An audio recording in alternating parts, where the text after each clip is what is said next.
No. Chapter 2. I got home at 6:15, 15 minutes before tea. I was hungry. No point in missing dinner. I walked in the door and nearly walked out again. You'd have thought I'd show the Prime Minister the fuss they made. Actually, if I had showed the Prime Minister, they probably wouldn't have made such a fuss. They didn't like the Prime Minister. Dad did his crude oil bit and called me and dropped out. Asked if I could tell the time, or had I forgotten how to do that too. He wouldn't be surprised. Mum looked all hurt and wanted to know how could I do this when she was putting herself out for me, coming home early and all. Neither asked where I'd been and why I'd been there. Go to bed, said Dad, now. I look at the clock on the wall. Never mind what Dad says. I do know how to tell the time, and it was 6:25. Go to bed at 6:25 on a stinking hot evening with no dinner? With no dinner, Dad added. We'll have to work Saturday afternoon to catch up on what you've missed today, said Mom. I thought about that as I sat on my bed. It was hot and I was hungry. Rover sat in the corner under the window where the sun could cook him. I reckon computers wouldn't like being cooked by the sun. I looked around my room. It wasn't like William's and Kitty's rooms.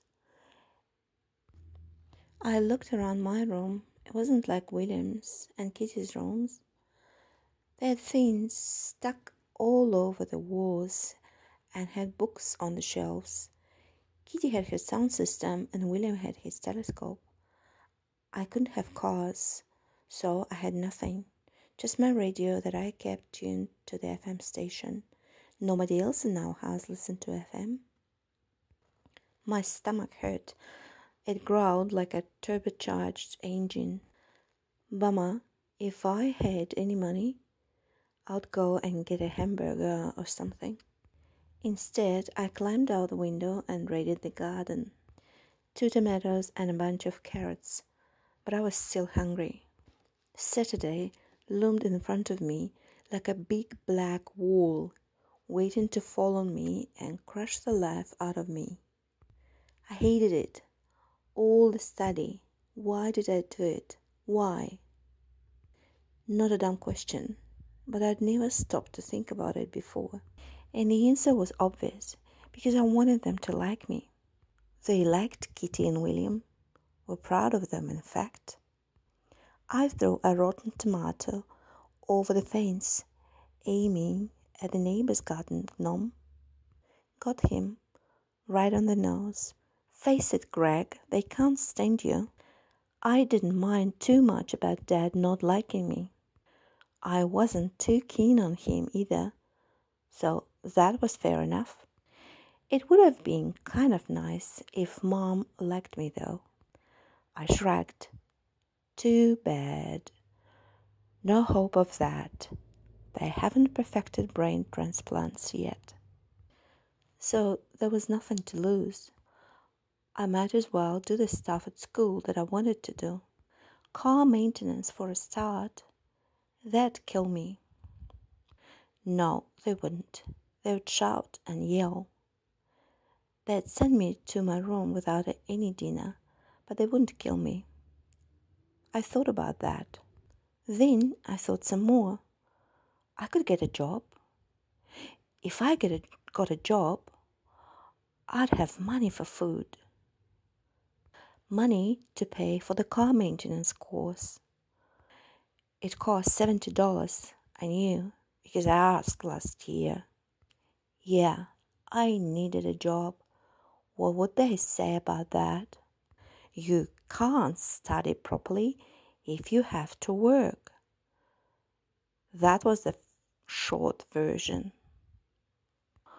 Once they got going, they would stretch that out to a couple of hours. But they couldn't kill me. I went to bed and thought about it. In the morning, they didn't say anything. They must have decided the heat had affected my brain, or, as far as that was concerned, what little brain I had. They yacked away, taking no notice of me. Just before he left for work, Dad said, "Be home by 4 tonight, Greg." "I can't. I'll be late again tonight." I took a deep breath. "I'm going to look for a job." He looked at me like I was a mutant bug that was messed up, one of his experiments. "What sort of job do you think you'd get? A toilet cleaner?" And you know what we think about job and schoolwork, they don't mix. I was glad he didn't have time for a long lecture this morning. "If you're not home by 4, there will be trouble. Understand?" "I'll be late," my voice shaking a bit. I'd never argued with him before. Ever. In my life. How can you get to 16 and a bit and never argue with your father? Easy. You just do what he says. He stood up looking like he didn't believe what he was hearing. I stood up too. I was taller than he was. I often wondered if that peeved him. It did now. He had to look up at me. It's much harder to yell at somebody when you've got to look up at them. Mom took William's lunch out of the fridge. "You won't be given lunch today, Greg," she said, "until you come to your senses. We don't feed you. We're really disappointed in you." Great. I was going to be starved till I did what they wanted. I'd have to find a job tonight. I rode off to school, dive starvation or dive boredom. What a choice. "Greg!" I turned around. It was William. I waited till he caught up. "Greg, here, have this." He pushed a $10 note into my hand. "I was going to buy a mapping pen, but you can have it. Buy some lunch." My grin wobbled a bit. Good old William. I didn't think he even liked me. "Thanks, kid." I went into school. I had to see the sixth form dean, Mr. Carmody. He was also my maths teacher. I liked him. He was tall and gangly like me, and he was cheerful and friendly.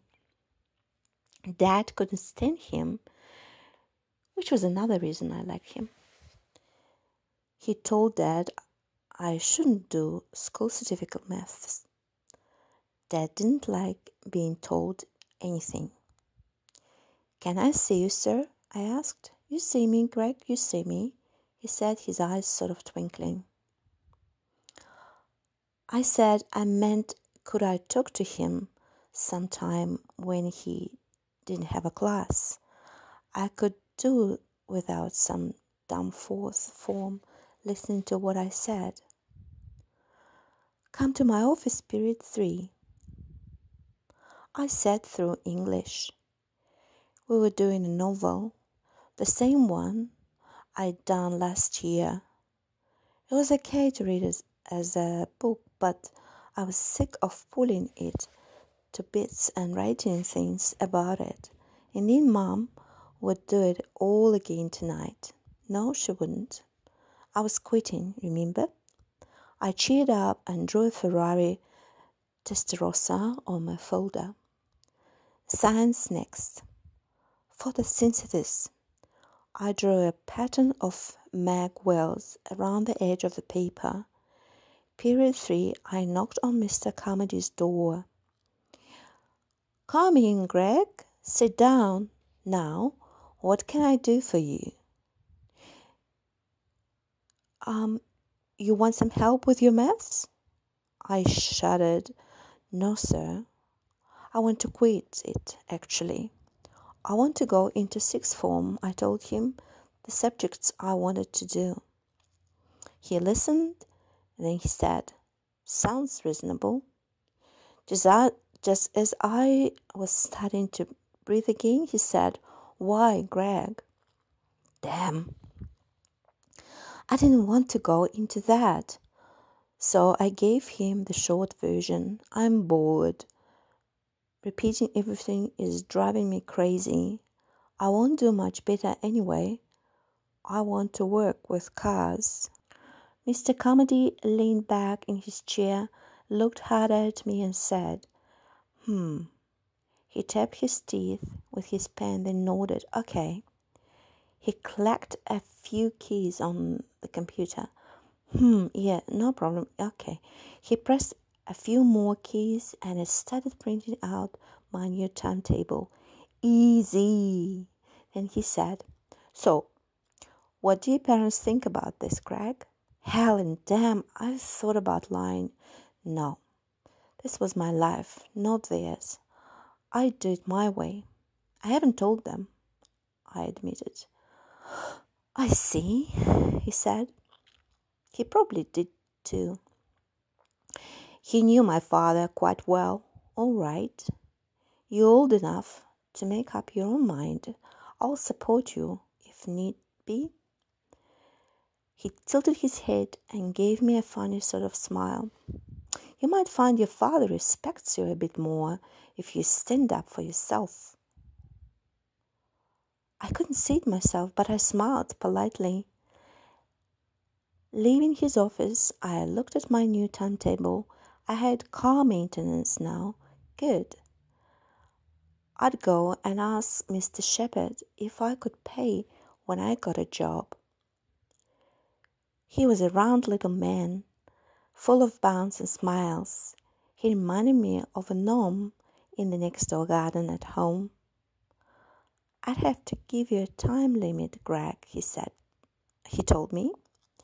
"You'll have to start paying in a month, or I'll have to chuck you out." A month? If I didn't have a job in a month, I'd be dead of starvation anyway. I grinned and said that'd be fine.